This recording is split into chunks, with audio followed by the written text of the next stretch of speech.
Thank you very much for joining us to look ahead to Saturday's show at the Copper Box, and also as well, I guess, to indirectly look ahead to a terrific fight as well in Las Vegas on Saturday night, overnight. The show that we're talking about here, Billy Joe's world title defence, will be broadcast live on BT, and then on Box Nation overnight we're going to be showing you as well the Golovkin against Canelo fight, which of course has a direct bearing on these two guys, because potentially the winner of this will go on and fight the winner of that, and we might at last have a unified world title. But this is going to be a very good fight in itself, promoter of which is Frank Warren, sitting alongside me. And Frank, after so many frustrations over the last couple of years, one way or another, great to see Billy Joe back in shape, and great to see him involved in a world title fight. It certainly is. Bill's had some, if it weren't for bad luck, he wouldn't have had any at all, but he's managed to keep the faith. He's stayed strong. He's now got a new trainer in Dominic, who I think's done a fantastic job with him. And you only got to look at him. He's in the best shape I've ever seen him in since he's turned professional. And I know he's got the bit between his teeth. I know that I don't mean it's being disrespectful, but the penny's dropped. He knows he's got to look good in this fight. He knows he's got to come through this fight. He knows that if he wins this fight, he will get the winner of the one that takes place later in the evening, which will be on Box Nation, the Golovkin and Alvarez fight. So it's all there to go. It's all up to him. You know, we've given him the platform. He's fighting his mandatory challenger. Willie's, I know, he's not coming, as I say, to make up the numbers. And I'm sure he'll have something to say during the press conference as regarding where it goes. I'm delighted to be working with my old friend, Art Palulo, Banner Promotions. It's always good to work with Artie, and he looks after Willie's interests. So we're going to have a bit of fun as well whilst he's over here, I hope. Before we get into talking, no prostitutes. Before we get, I'm too old. Before we get into talking about that sort of thing in more detail in a moment or two, just say a few words, Frank, about where you think this weekend's boxing is compared with what we saw a couple of weeks ago with what many people sort of derided as a circus. You know, I mean, this weekend's all about boxing, and I think boxing fans know that this is genuinely the real thing. I think that's absolutely right. You know, if you look at the fight, if you look at the event, as I call it, you know, Mayweather and McGregor was an event. You know, McGregor, you can't take nothing away from him. He's got a big heart. He come to fight, but let's be real here. I don't think he'd win an area title on what I see in that ring, and it's not being disrespectful for him. He's not a boxer, and it captured the public's imagination. And funny enough, I don't think within boxing maybe we've derided it, but outside of boxing, the general public, I think it seems to have been well received. It got attention to the sport. But let's get real here. Saturday night, Golovkin and Alvarez is a mouth-watering fight. For me as a fan, I think back over this decade, I can't think of a better fight, but on paper, and I'm sure will translate on the night into being the fight. Throwback, isn't it? It's a throwback fight. All those great fights, you know, Leonard Hagler's, the Ram fights, Tommy Hearns. It's one of those, and it will be special. And what I'm hoping to be even more special for me, and more importantly for Bill, is that Bill comes through and gets the winner, because he deserves to be there with him. He's going to show everybody what he's got on Saturday. As I say, I've never seen him so fit. He's never been beat in England. I think it's since the age of, was it 15 years? Yeah, never been beat. Never beat in England or Britain, I should say, for 15 years. He's in super condition.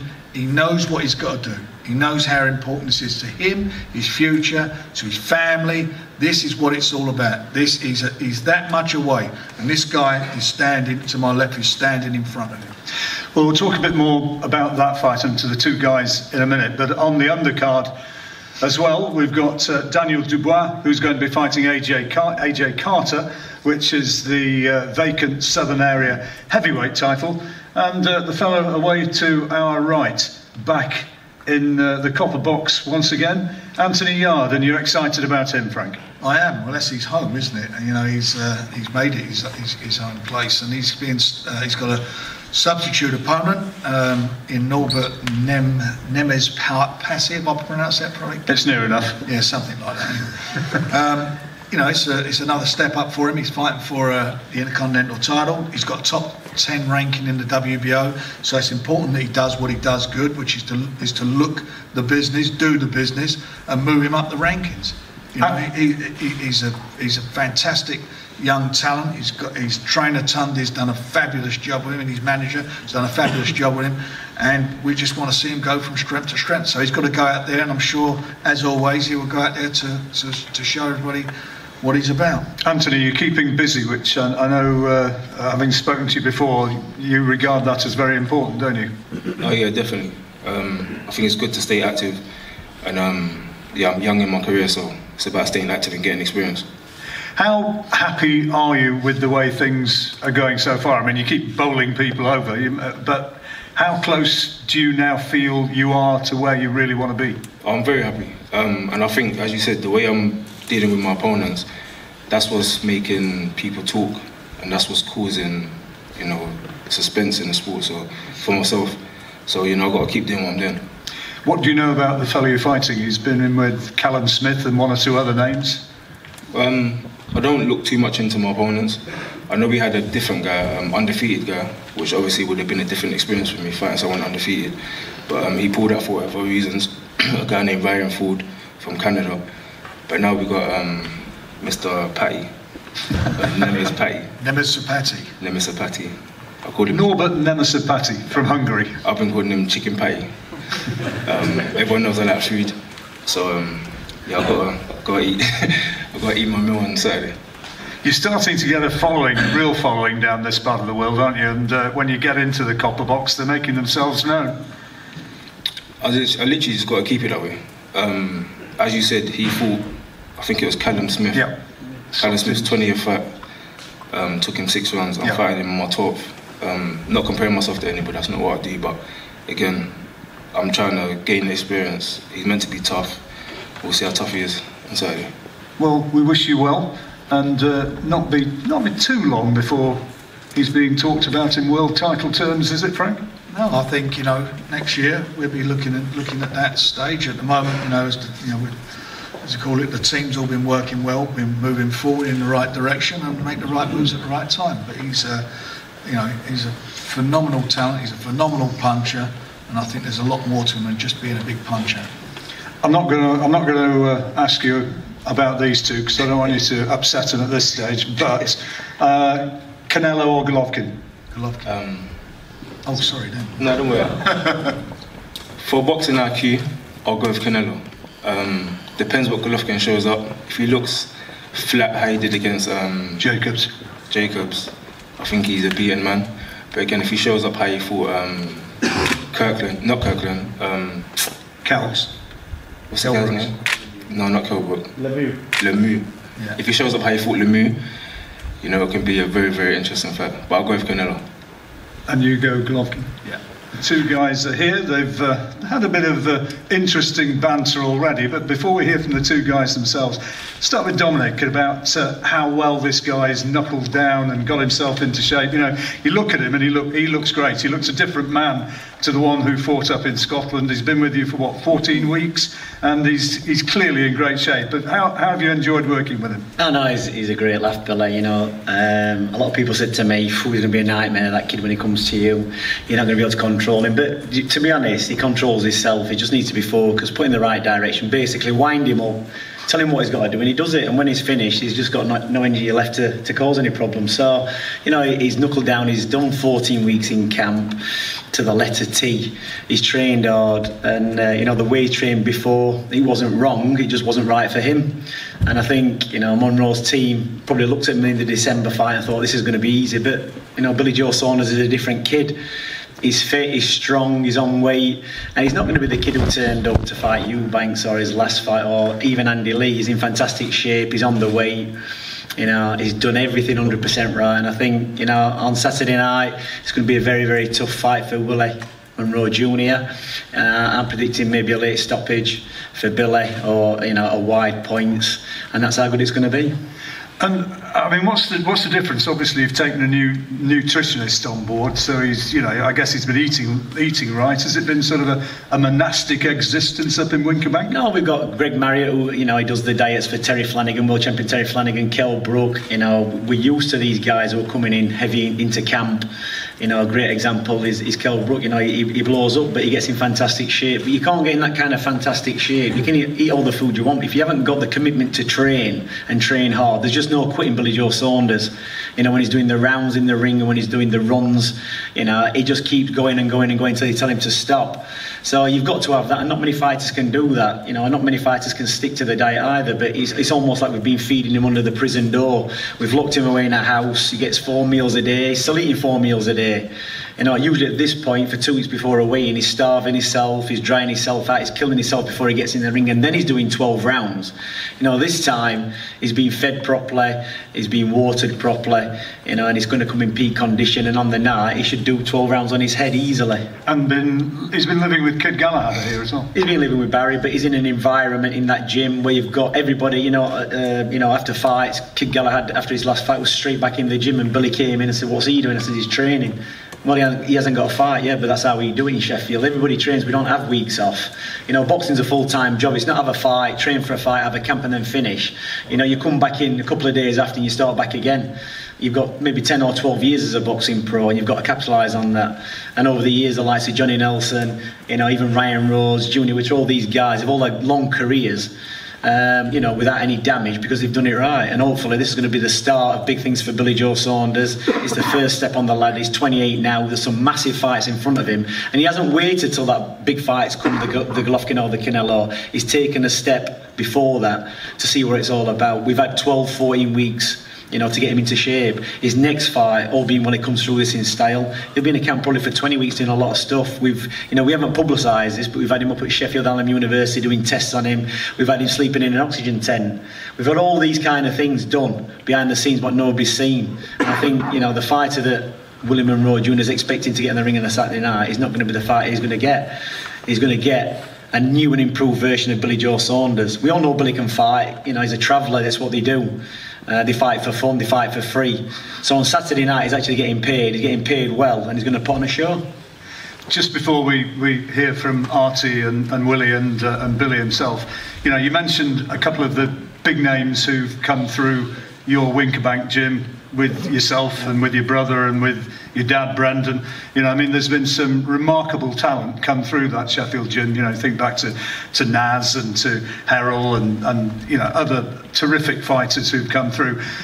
You've seen all those at close hand. Where does Billy's talent actually as a boxer have him standing alongside some of those great names? Well, I remember the day when Frank phoned me up and I got a call from Frank, and it was a missed call. I thought, what's Frank wanting? Does he want some money off me or something? Or there's some kind of problem. And I phoned him back and he just said to me, I've got a fighter for you to train. And when he said Billy Joe Saunders, I was thinking fantastic, because of all the fighters that are out there, that's the kind of guy who can fight. He can fight, he can defend, he can box. And he reminds me of a very good young Ryan Rhodes, but a lot more experienced. When Ryan Rhodes was coming through years back, he was flashy, he was southpaw, he got the moves, he could fight forwards and backwards. And Billy reminded, a lot of him. So there's fighters in that gym who've made the mark as a champion.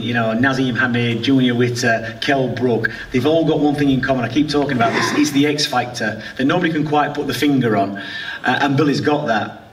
They go into the ring, no matter how prepared or unprepared they are, with the will to win. And they might only go in at 50%, but they always find a way to win.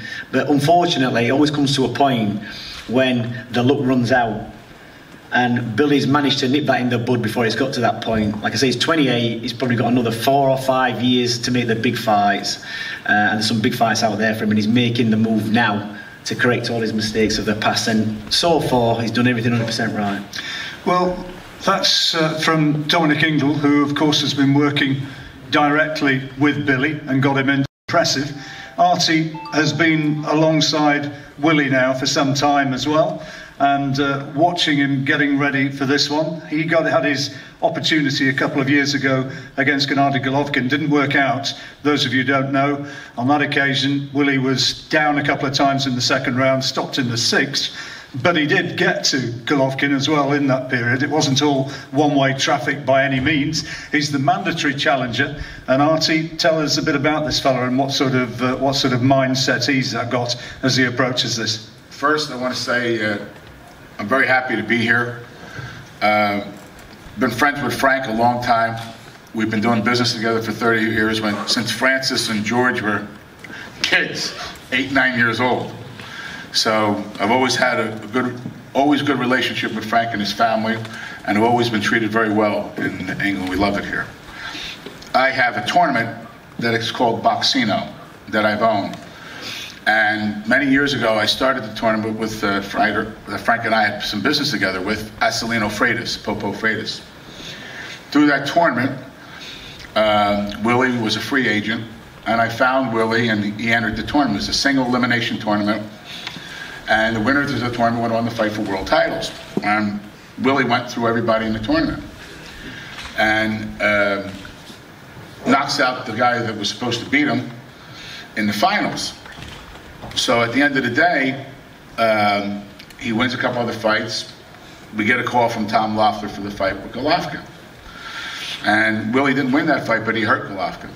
He hurt him bad enough where Golovkin didn't show up for the party where he was paid. He gets a percentage to show up for the party at the stadium, and he got fined for not showing up because he didn't want anybody to see his eyes. At the end of the day, Willie Monroe is one of the finer boxers in the business, just like that young fellow over there. He's a nice, good kid, good boxer. I thought they were going to fight yesterday in the gym. That's why I stepped back. I'm 62 years old. You guys hit me accidentally, you murder me. So they're at the gym. I told them, I said, maybe you ought to wait till you get paid before you guys start going at each other in the gym. My granddad's coming for you tomorrow. Listen, your granddad can beat me. I haven't hit anything but a Scotch bottle in years. I can't hurt anybody.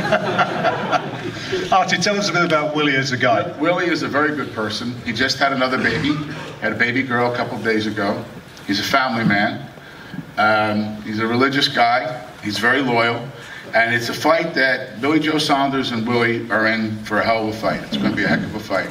And on Saturday night, I don't know what's going to happen because I never make predictions. I've been doing this, I'm 62, 30 years. But on Saturday night, all the titles are on the line. And Frank's 100% right. The winner of this fight and the winner of the fight in England, and this is the real fight, in the United States, they're going to meet. Whether it's Willie meeting Golovkin a second time, or Canelo for the first time, or Saunders, it's what it's all about. This is what 2 weeks ago was a show, like Frank said, great show. Barnum and Bailey kind of show, but this is boxing right here. Tonight's Saturday night's fight here, and the one in the T-Mobile Center in Las Vegas. So I've never predicted. I never said anything about predicting with fights. All I can tell you is that the guy sitting to my right. Like, I know him. He thinks he can win. And that's what boxing's about.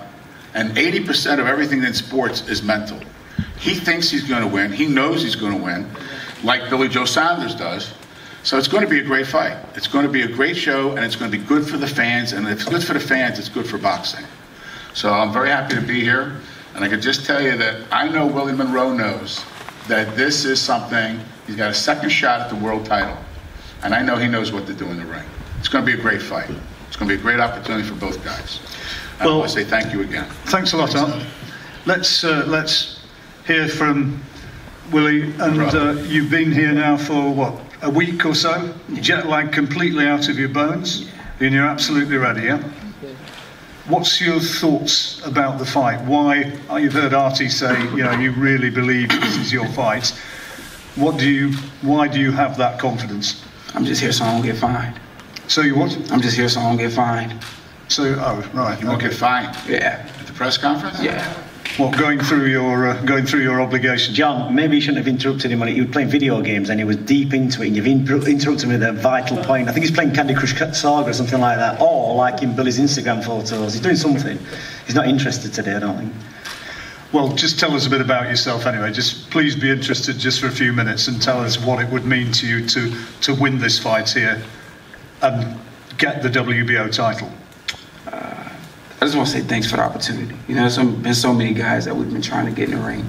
and they backed out. So I'm just glad for the opportunity. That's really all I have to say. There's been a few words. He's clearly been maybe trying to wind you up a little bit. So there was the face-to-face confrontation at the public show yesterday. How much has he riled you? Has he riled you? It's actually a confidence booster. You know what I mean? The classic defense against fear is noise. You know what I mean? I don't need to make noise. You know, everything is against me. I mean, I'm over here with 6 people. He had a whole country.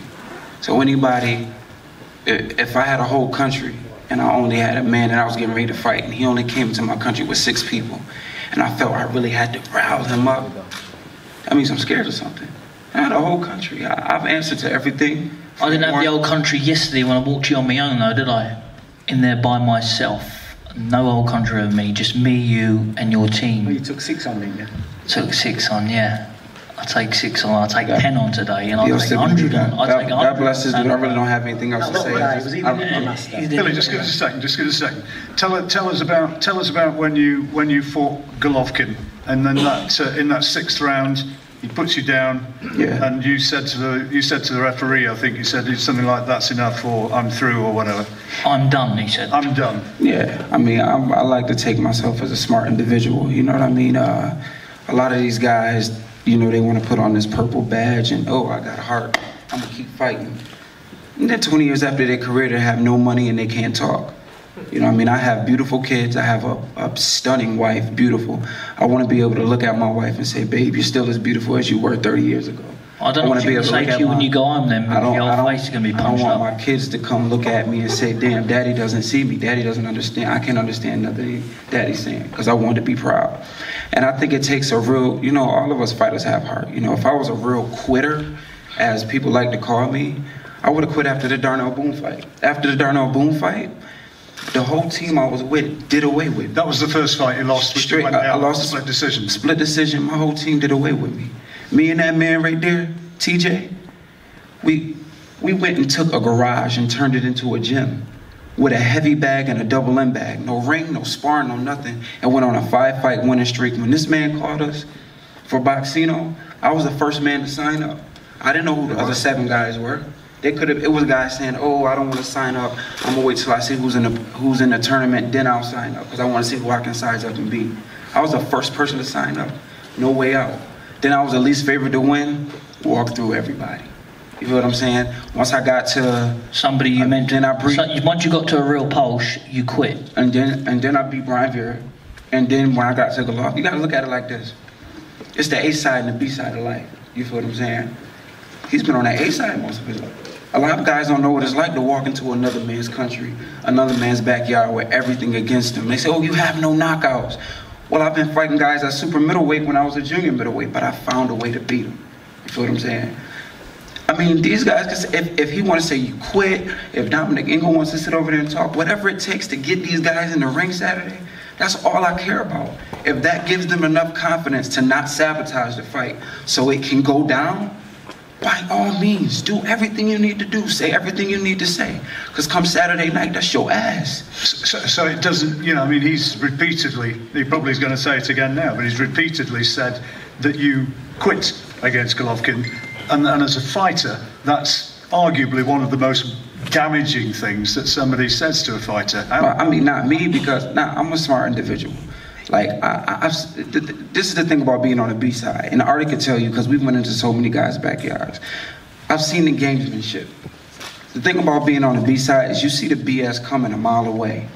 So this doesn't shake me, it doesn't rattle me, it doesn't bother me. After I whoop his ass, I'm gonna be able to go home and say, hey, Gabriel, my son, I love you. Hey, daddy got a new belt. You know what I'm saying? I got a baby girl. Show you how God works. My wife's due date was the 12th. And I was mad because I wasn't going to be home. You know, I was kind of hurt. I wasn't going to be home for the birth of my daughter. We go to get on our flight Tuesday. They say, well, because of the weather coming up the East Coast, because of the hurricanes and everything, your flight is delayed until tomorrow. I believe Wednesday means I'll get here Thursday, so I got here almost a day and a half later. My baby girl pops up at 11:48 the next morning. See, God shows favors to obedient people. God shows favor to humble people. You guys have never seen me get up here. No matter who it is I fight, I never dishonor my opponent because I never want to let my guard down inside my mind thinking, oh, he's this, he's that, and I'm going to be able to walk over him. Feel what I'm saying? When you got to like belittle a man in your mind and you have all the odds in your favor, what does that say about you? If I was a quitter, I'd have quit a long time ago. If I was a quitter, after I lost to Golovkin, I wouldn't have came back and beat 2 top guys on a 4-week notice. They already called me on a 4-week notice. Would you like to fight John Thompson? John Thompson, no disrespect to London, was beating the crap out of Liam Smith before he stopped him. John Thompson is a bum. He was up on the... He is a bum. He can't take a shot. Why didn't you stop him? I never know. I don't know. A light middleweight stopped him. And he went the distance with you and Liam Smith. Liam Smith's a very, very good fighter. Liam Smith dealt with him the way he should deal with him. He dealt with a bum how a bum should be dealt with, and I would deal with you how I should be dealing with you. God bless you. I'm done talking, man. Just one last one before you've actually said a lot, considering you started off saying you didn't want to say anything. You've given us quite a lot. But you did a good job, John. Yeah. Just, if you remember, this is. If I'm lying, right, all what you said there, if I was lying to you, or you didn't say you quit, then I'll make myself look idiot. But when it's on air, this is my question. If you're such a good champion and such a great guy, and I'm such a bum in this, why are you getting in the best shape of your life and you gotta get on TV and flex and show everybody? Like if you was the best, you would be the best. You don't gotta talk. Here it is in real speed. What makes you confident with your remember that? What makes you confident? Do you remember that? Do you remember how you felt? Do you remember how you felt in that fight? Yeah. Do you remember that when? Do you remember when that stopped? Do you remember that? Yeah, I remember. Do you remember? I remember. Do you remember that feeling you had just before you said, I'm done? Do you remember that? Yeah. Will you remember that again? Okay. Watch this. You beat the count. You beat the count. To hurt you. And then you I think this guy's in love with me. Every time I look around, he's like looking at my pictures. He's trying to flex like me, putting on tank tops like me. There you go. Oh, I got a 6-pack now. Like, guys, I had a 6-pack since I was 6. But ain't done you no good though, is it? That means 12 weeks of You've never been world champion. You've never been world champion. He got. Well, listen, I'll tell you what gives me good confidence. It gives me good confidence to know where I've come from. I've been dragged up. I have been dragged up fighting. I don't know if you know what gypsies are. Just got a 6-pack 3 weeks ago. Now he's happy. We fight when we have to. We fight every day. I can fight every day of the week. Okay. Now, I have come from nothing to do got a 6-pack by eating rubbish, by cab, blowing up. Look at me, I finally got some. I'm blowing up to 15 Now, you're saying, now listen, now I mentioned you quit. I mentioned you quit. No, it sounds like Kermit the Frog, don't it? I've got him. Kermit the Frog sounded like. You know, you said you quit. Boxers don't quit. Boxers cannot say quit. If your trainer pulled you out, and I'd have said, fair play. But fair play. You said to yourself, I'm done. When you admit to yourself you're done, you're done. So anybody who says they're done do not deserve to be world champion. You're in the wrong game. You should go back to the Michael Jackson dancing. You're a very good dancer. Subconscious. That's what you should do, because I'm your subconscious. that is no good whatsoever for our game. If ever a quitter won a world title, then boxing is a circus. Oh because my God, it's like there's another joke. McGregor was going to beat Mayweather. It's never going to happen. You're never going to beat me. So that's just the way it is. Until I know that you need your team around you. I know you need your team around you to make you feel comfortable. I'm your Willie, you can win this, Willie. You know, please listen. You can do this, Willie. And you believe it, but deep down, you know. Everybody you know deep down. Doesn't understand. I can look at you. You've come over in England. You broke down crying on TV. Right now. Do you know how embarrassing that is? You're like a kid. I've got 8-year-old kids. I've got 10-year-old. I've got 1-year-old. I've got 4 kids. None of them have broke down and cried. You broke down and cried because you got a little bit emotional. So how are you going to do when I'm on top of you, the best shape of my life, beating you down to the ground? I should shut up right now because I look stupid. Well, listen, all the talking's done. All I can say is all the talking's done to everybody. Maybe I should stop talking and wrap it up. You will see the best of me come Saturday night. When he says I've gone away to get myself in shape, I've gone away because I know what's in front of me. I know I've got a multi-million-pound fight in front of me. You had that in front of you. You had that in front of you. You had all the belts in front of you. But I'll tell you what you didn't do. You quit. So God wouldn't give you another. Maybe if I tell him he quit, he'll not show up to the fight. Listen, there's a queue in front of this door, and you're standing in front of me. I'm going to bitch slap you, move you out the way, and walk through that door. Maybe if I curse, the crowd will get on my side. And that's going to be the end. Yeah. Now he can, all of a sudden he's sitting there playing on his phone, but now when I say a few truths, he's a different side of him's come out. A different side. There's another look, licking his lips. Look, licking his lips. Licking his lips. Look. No, look at his fist. Maybe if I talk about his fist and his lips, the crowd will get off the fact that I'm gonna get beat. Get your lips off that mic. Get them lips off that mic. I should stop talking. Get them lips off that mic, you. There's another joke that didn't go over. Okay. Billy, can I just... I'm your subconscious. All right, okay. Let's he's had his fun now. He's had his fun now. Let's leave it there for a moment. Just before, I'm going to ask for some questions from the floor in a minute, so you can probably help me wind them up even more. But not too close.